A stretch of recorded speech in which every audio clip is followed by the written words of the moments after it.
Hello, hello, it's your girl Miss T checking in. So, apparently, everybody loves a good story time, so here we go. So, this is not quite a story time, this is just a bit of a summary or to get you started, a flashback, and then we go forward on the next journey. So this is officially the beginning of my Cape to Cairo trip. So just a bit of a background, and Cape to Cairo is an idea that was originally years and years ago by some wonderful person whose name I do not know.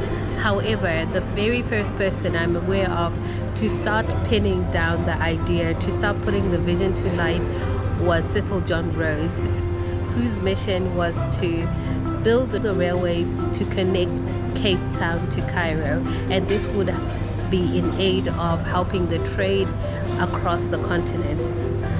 The project was going to be funded by the British government, and they started. So the project was started in the 1900s. However, for various reasons, due to war, due to limited funding, amongst other reasons, the project was never fully completed. And as of 2024, part of the completed routes are actually never in use. This route has, however, since been utilized by many adventurous spirits attempting to explore the continent of Africa. I have seen videos, seen pictures, read books and blogs by many adventurous spirits who have attempted the drive from Cape Town to Cairo or from Cairo to Cape Town. As you can imagine, there's multiple languages, multiple cultures that fill up this journey. As an African adventurer, I'm like, who of my fellow Africans has done this? I had the pleasure of coming across the lovely Sihle Kumalo, who wrote the book The Dark Continent, my black ass, where he writes his experience of completing Cape to Cairo from his hometown of Cape Town, and he did this using public transport. In his book, he highlights the fact that he did not meet anyone on his journey doing a similar journey. However, he met fellow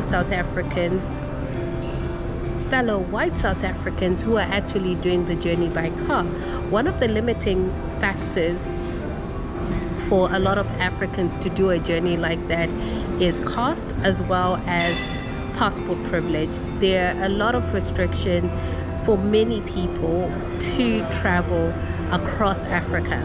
I've watched various African travel content creators sharing their challenges of traveling across borders. However, this was not something that was going to stop a dream continuing to grow in my mind.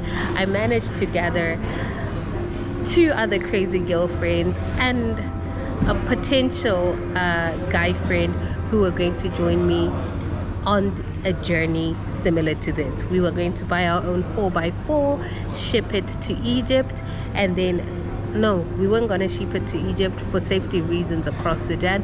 We're going to ship it to Tanzania and then do the journey that way.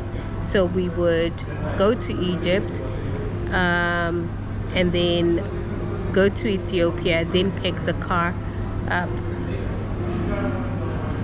in Tanzania. I don't know how that was going to work, but the idea was to pick up the car somewhere so that we avoid driving through Sudan.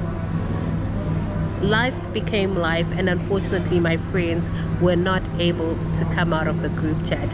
I let go of this exciting adventure and just decided to pick a handful of African countries to which I was going to travel and explore food, culture, and nature.